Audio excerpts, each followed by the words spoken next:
Hi guys, welcome back to my YouTube channel. My name is Harshita and today's video is a special video. I have my friend Himeesha over here. She is a 5th year law student, BBLLB, no? Yeah. BBLLB. She recently got placed at Trilegal and so we're making a placements video at Jindal to know the entire process, how it goes, what it's like to be placed and everything about it. So yeah, without further ado, let's dive into the video.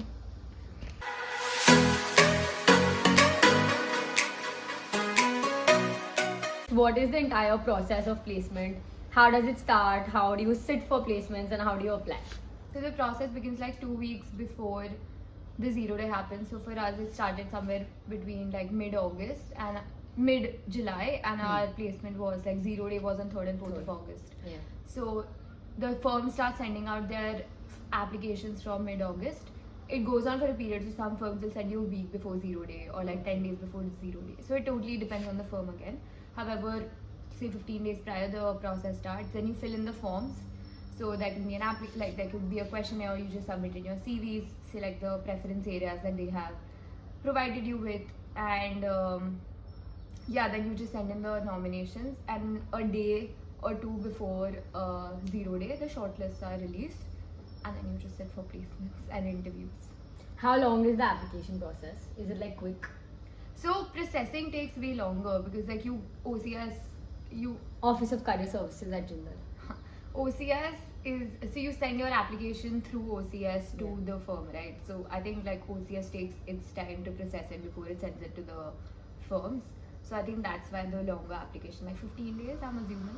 Because that's how So it took. most of the time you all just send in your CVs, or is there anything Yeah, else? like CVs, preference areas, location preferences, and some like Cam and Sam have questionnaires, so you fill in the questionnaires and attach it. Like Cam and Sam were the questionnaires that I fill, so that's the ones I know. But yeah, that's about it. Is there a CGPA requirement and what is like your eligibility to sit for placements? I think you just have to finish the BCI requirement of 5 internships, and there's no CGPA requirement as such. Like for our batch, there wasn't a CGPA requirement. Okay. And eligibility is only after you complete 4 years of law school, you're in your 5th year or your last year of 3-year LLB, Yeah. can you sit for placements? You have to be in your final year to sit for Final. placement. I think having incomplete Course, credits. an incomplete grade or an F on your transcript, that's when you cannot sit for placement. Okay. Yeah. What percentage of people actually sit for placements and how many do actually get placed? We're a batch of around 600 students, like Yeah. BB LLB, and then there's LLB, 3 years LLB, which I assume are a batch of like at least 150 to 200 Yeah. people at least. So I'm assuming at least 300 sit for it, like 300 to 400 definitely sit for it. And there were like about 100 people who had offers by the end of 0 days, which included like 0 day placement offers and PPOs. So I think I guess about 70 to 80 got placed on 0 day. Okay, so now that you mentioned PPOs, which is pre-placement offers, how do PPOs work? So PPOs is essentially you work with a firm. So say for instance I go work with Trilegal once, then there's an assessment internship that they offer. So if they like your work in the first internship, Okay. and you're in your penultimate year, so or like if you're in your penultimate year, they'll be like you ask them if there's a assessment internship procedure that they follow. If they do, which they usually do, like tier 1 firms do, then you just ask them, your superiors, seniors refer you for a callback if they like you, and then you have an assessment internship scheduled for like whenever that is, and then based on the assessment internship you might be offered a pre-placement offer with that particular team itself. Okay. However, for 0 day when you sit, so I had done it for Trilegal. Yeah. So I had interned twice at Trilegal. So my second was an assessment internship. However, I didn't get a PPO Okay. because based on my interactions or whatever, there was some HR issue which happened with mine. So my all of my seniors had not filled the form, Okay. callback form. So they didn't offer me, which I'm low-key glad about because they were offering me Gurgaon office. I was working with the Gurgaon office team. Okay. However, I wanted The a Bombay. Bombay. Yeah, I wanted to work with the Bombay office. So like I've heard that if you intern with a firm, you get an assessment internship, but then you don't get a PPO, so they do not consider you for like placements on the 0 day. Is that true? That's actually not true. Like for me, Yeah. itself. Like I had worked with Trilegal twice, and I got the offer Yeah. from Trilegal by the end of 0 day as well, and they've not offered me a PPO. So I don't think it hampers your chances in any manner. Do they hold it against you or something? I don't think they do. But they of course know about your history with the internships at that firm.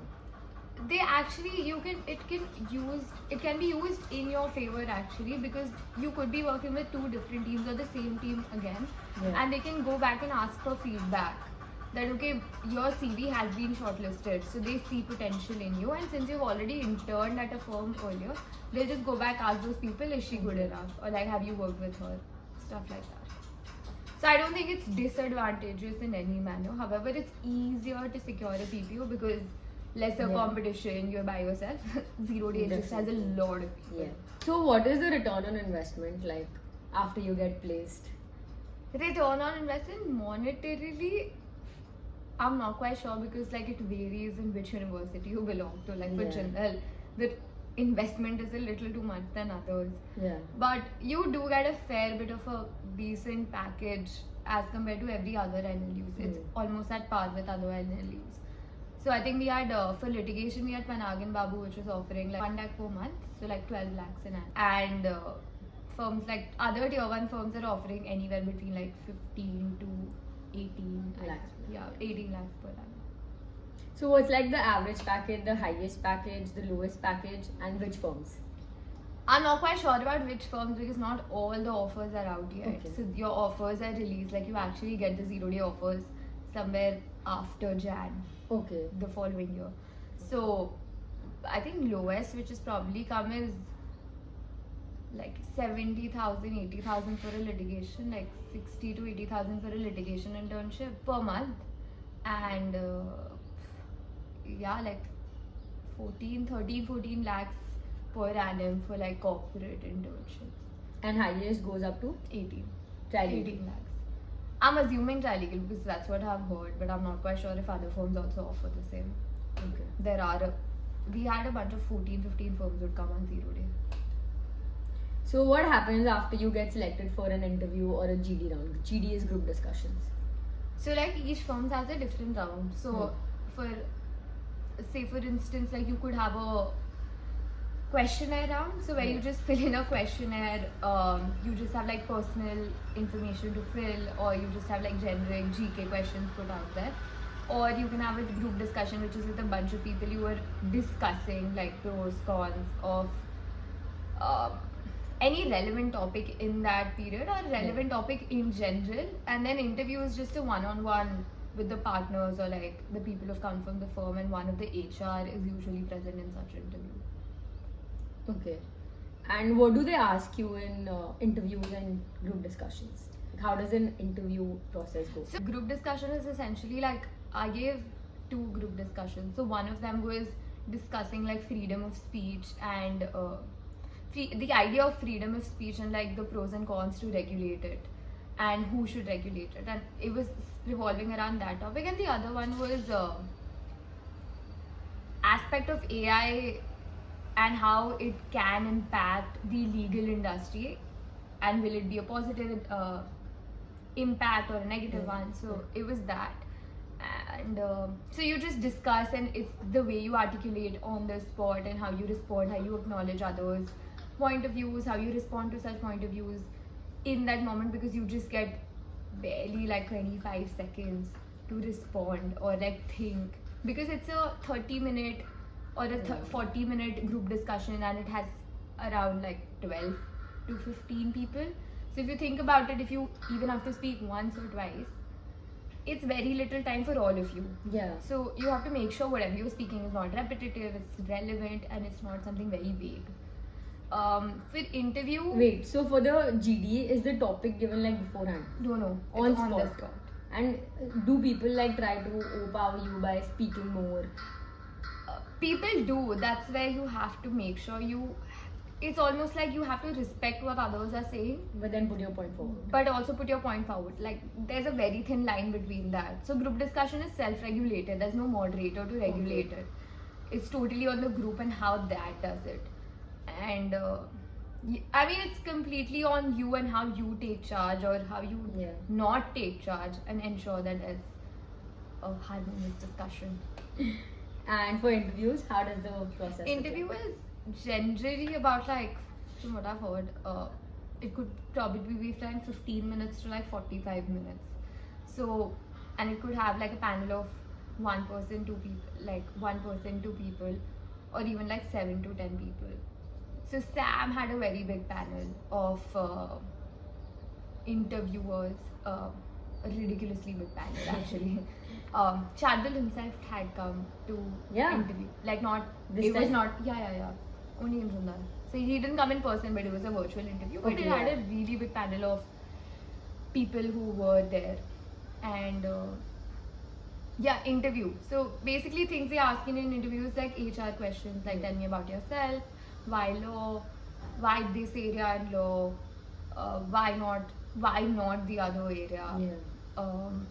There's a bunch of basic HR questions. Even if you Google it, there'll be like at least 30-35 questions out there. Or like when the SAMCAM questionnaire comes out, they have a bunch of HR questions which they want you to fill in, which are similar to what you will answer in an HR interview. Then it's technical questions. Technical questions is like if I was applying for taxation or corporate Okay. law, so I need to know basics of taxation, corporate law, contract law. That's something very, very basic that I need to know. Okay. So yeah, and then I think everything in your CV, literally every word in your CV, has to be something you know for sure. So say for instance you're writing CPC, so don't write Civil Procedure Code in entirety, because then you're giving them the entire code to ask questions from. Rather just say that okay, you worked on section 6 of CPC or section 9 of CPC, and then that's a particular niche area that you've worked on, because you Okay. can't possibly work on the entire Entire code, CPC yeah. in a month's time. Okay, so like in one of your interviews, what were you asked? Like the questions that were asked to you?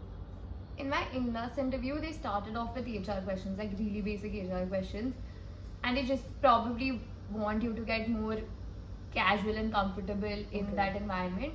It was like one, so they asked me like, tell me about yourself, why law, why would you choose Indus over Trilegal if you were to be selected in both these firms. Okay. So you need to have an answer to that which is not generic but very specific to them, something that not everybody will say, something that just You will is say. something that only I will say, and something which is out of some personal experience.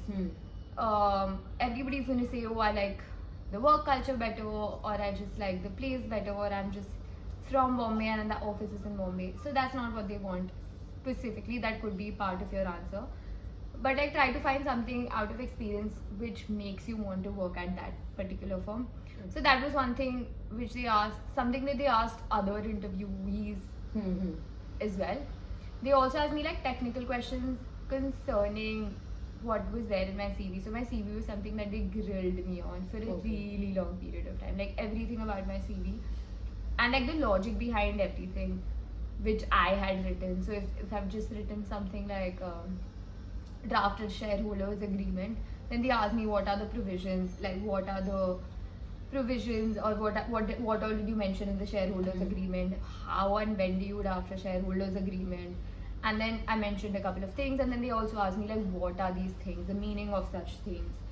So whatever you say, you need to know. You can't be bluffing there, because Yeah. they can cross question you and immediately realize if you know or you don't know anything. Okay, so how many placements did you sit for? How many placements can a person sit for? Is there like a cap? What is the entire policy? You can apply to only 5 places plus Majumdar. So 5 firms. So there were at least like 12 to 14 firms which Yeah. were coming for 0 days. So I could just apply to 5 of them. Okay. And you can also be selected in all 5 if your CV gets shortlisted and set for the interviews of all. But you can just apply to 5. So I'd applied to Trilegal, Indus, Saraf and Partners, CAM, and Khetan. Yeah.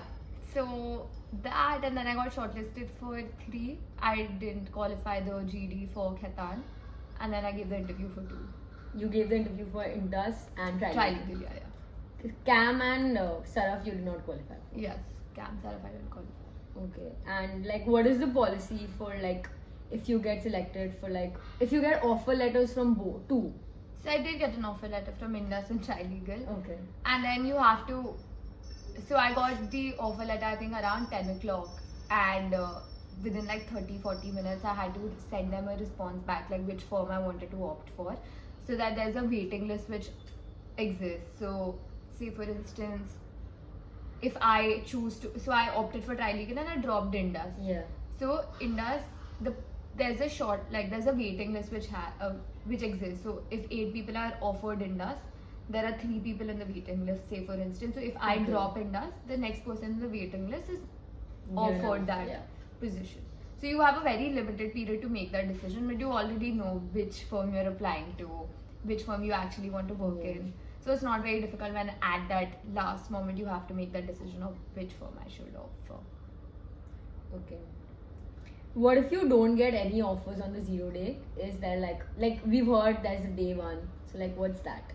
So 0 day is like tier 1 firms, and then there's a bunch of tier 2 firms which come on day 1. Day 1, which is immediately the next week. So if immediately the next week is day 1. There's like a bunch of firms which come. The process remains like same. The process was the same for 0 day and the same is for day 1.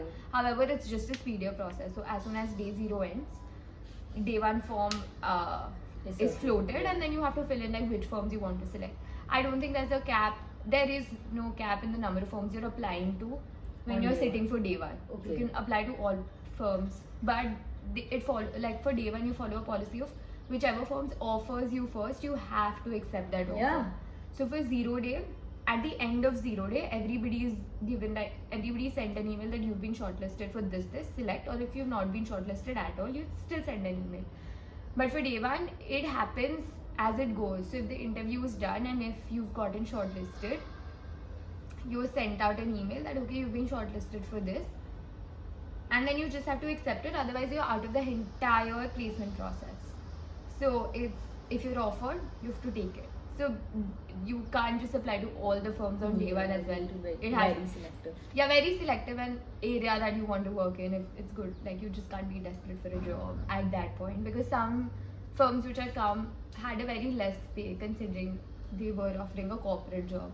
So they had a pay of around I think 50,000 for a corporate thing. So which is quite less to be in a city like Bombay.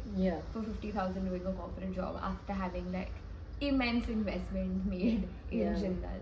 So and also considering the fact that you still have a year left to actually have a chance for actually like organically getting a offer from the.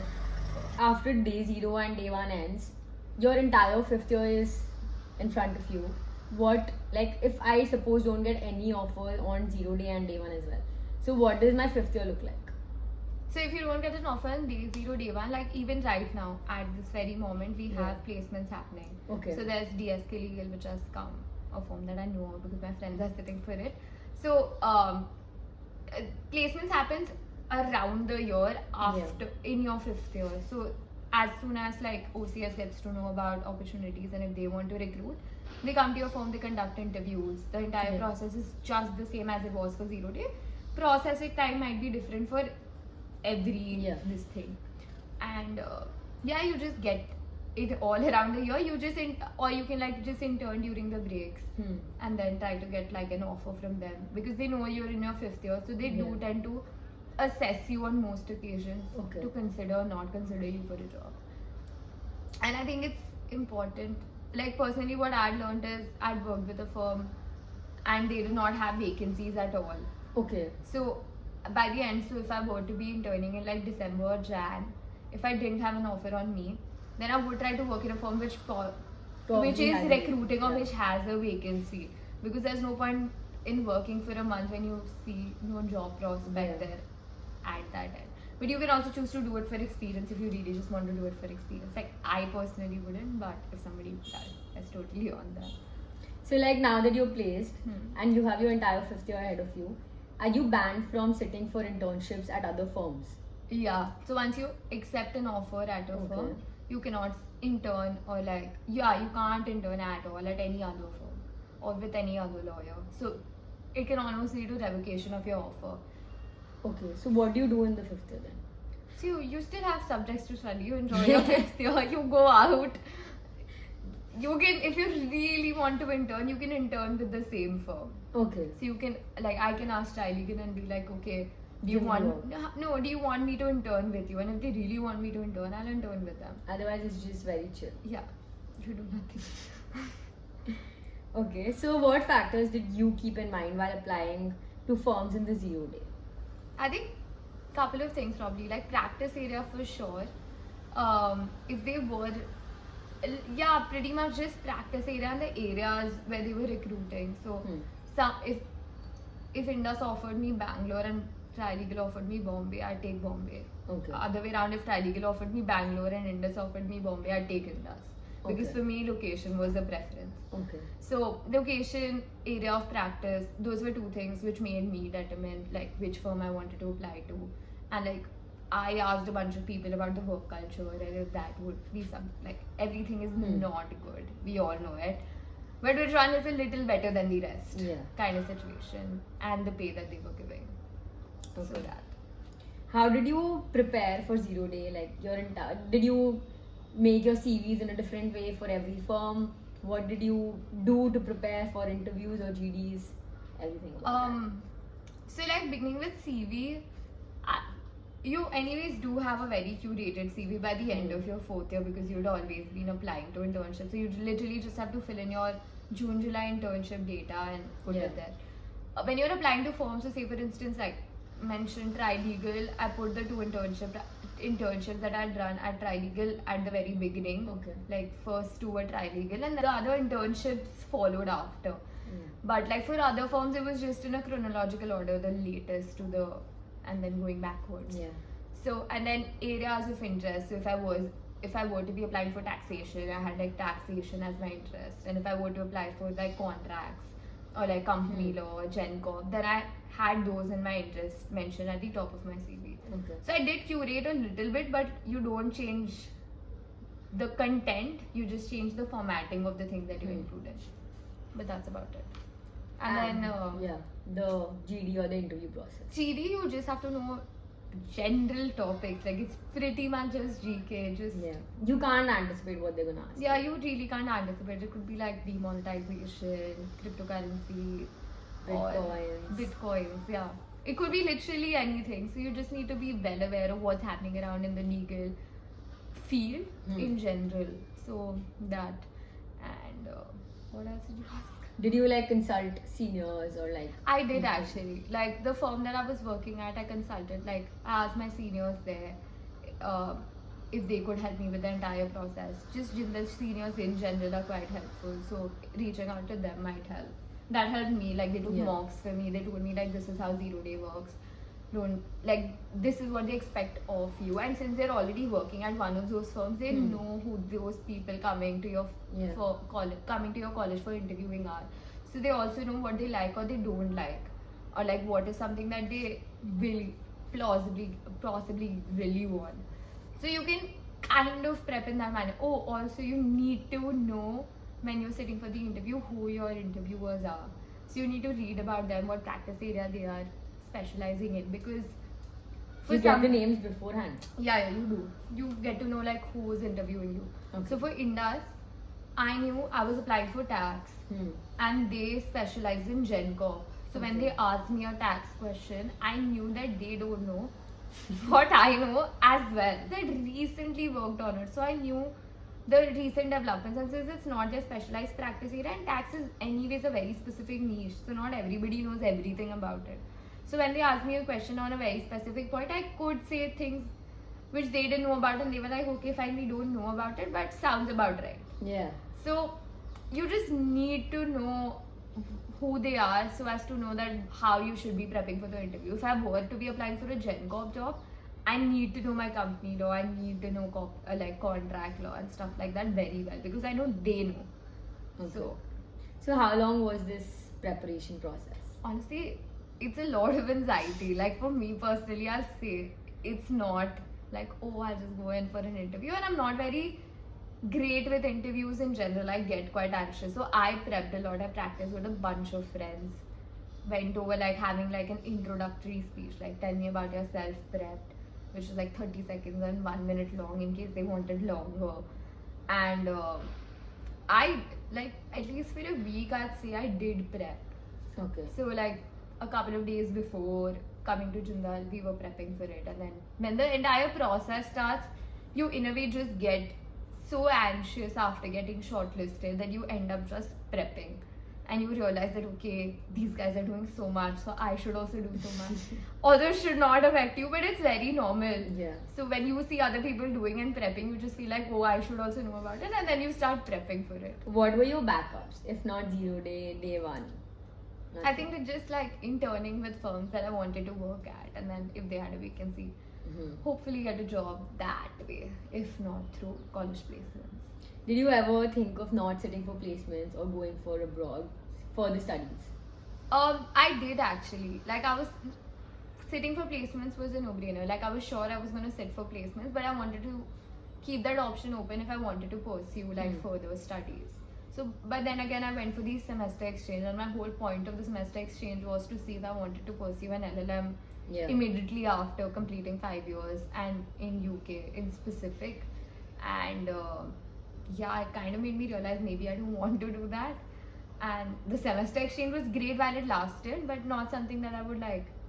Not a country that I wanted to go to pursue my masters immediately after graduating from Jindal. So that was this thing. So initially I had plans for going abroad, but not anymore. So I'm not sure if I want to do a job after my 5-year course, but I sit for placements. I get offered a job by a firm. Can I still not take it? You have to accept it. Because if you reject an offer, then you're banned from OCS. Because it's quite disrespectful. They're going through the entire process. You're being interviewed, you're being shortlisted by the firm. And the fact that you are refusing the offer, you should have just known in the first place that you do want to work. Okay. Yeah. So even if I get one, I have to take it. You Like have to take it. Yeah. You have to take it. Otherwise, you can choose to not take it, but then it's just that OCS blacklists you. Yeah. And then they won't help you in sitting, like they won't help you with other future placements that come forth. So that's kind of like a in case you want to do like judiciary and stuff like that where you don't require the OCS help, then maybe yes. But like if you want to go for like LLM and stuff, it's easier to have like a cordial relationship with OCS because they might help you later. So are the placements as good as the NLUs? They are actually. They're at par with NLUs.